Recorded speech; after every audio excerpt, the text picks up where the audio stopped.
Bismillahirrahmanirrahim. Assalamualaikum warahmatullahi wabarakatuh. Hamba-hamba Allah yang saya muliakan, lazimnya ketika akan memasuki Ramadan seperti ini, kita biasa mendengar ucapan atau membaca tulisan yang berisi ucapan marhaban ya Ramadan. Secara umum biasa diartikan selamat datang wahai Ramadan. Kata marhaban itu intinya menunjukkan rasa senang dan sukacita menyambut datangnya bulan Ramadan. Apa yang membuat kita senang datangnya bulan Ramadan?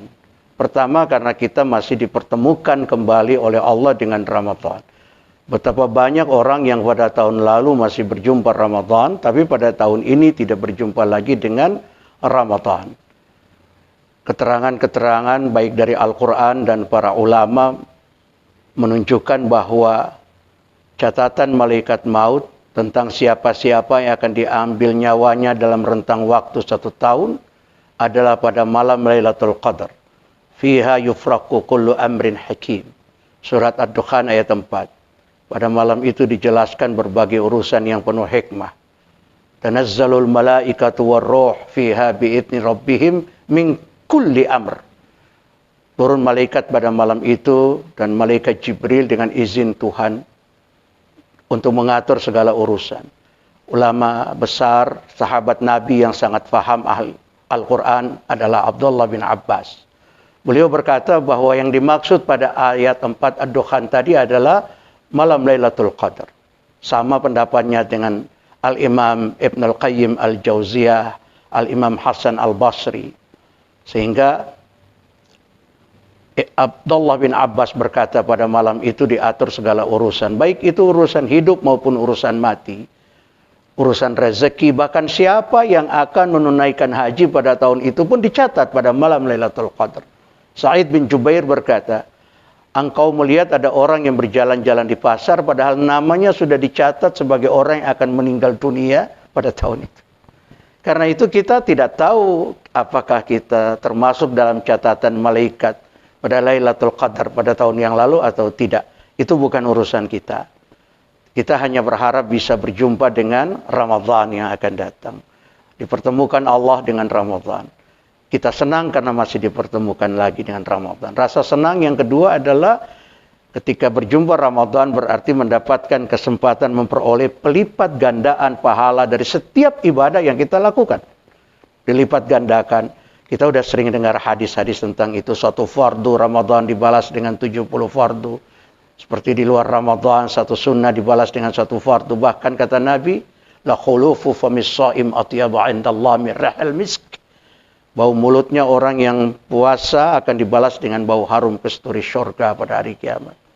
Cuma jangan saya ngomong gini lantas nggak ada yang sikat gigi selama 1 bulan.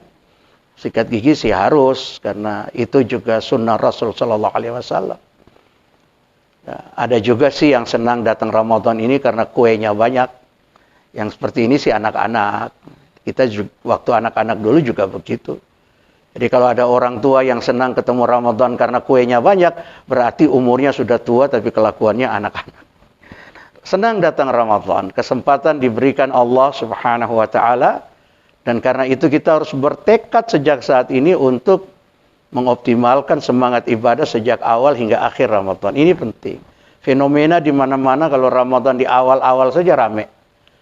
Kalau udah 10 ke sono sampai akhir Ramadan tuh biasanya mulai berkurang jamaah di masjid, semangat ibadah mulai kendor, dan kekuatan rohani atau spiritual yang mendorong munculnya semangat melakukan ibadah kapan saja sampai kapanpun adalah kekuatan iman.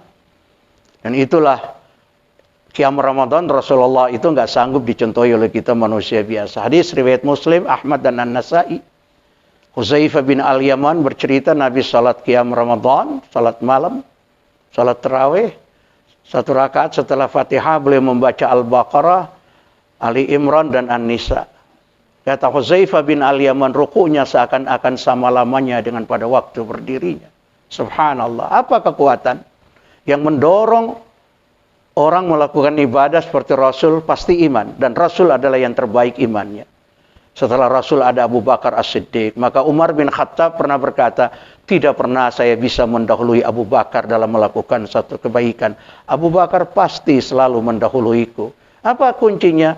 Al-Baihaqi meriwayatkan sebuah hadis dalam Syu'ab al-Iman. Rasul bersabda, "Lau wuzina imanu Abi Bakar bi imanil ummah la rajaha imanu Abi Bakar." Sekiranya iman Abu Bakar itu ditimbang dengan iman umat, maka iman Abu Bakar lebih berat. Bertekad sejak sebelum Ramadan untuk semangat ibadah sejak awal hingga akhir. Semoga Allah menjadikan kita orang-orang bertakwa. Wassalamualaikum warahmatullahi wabarakatuh.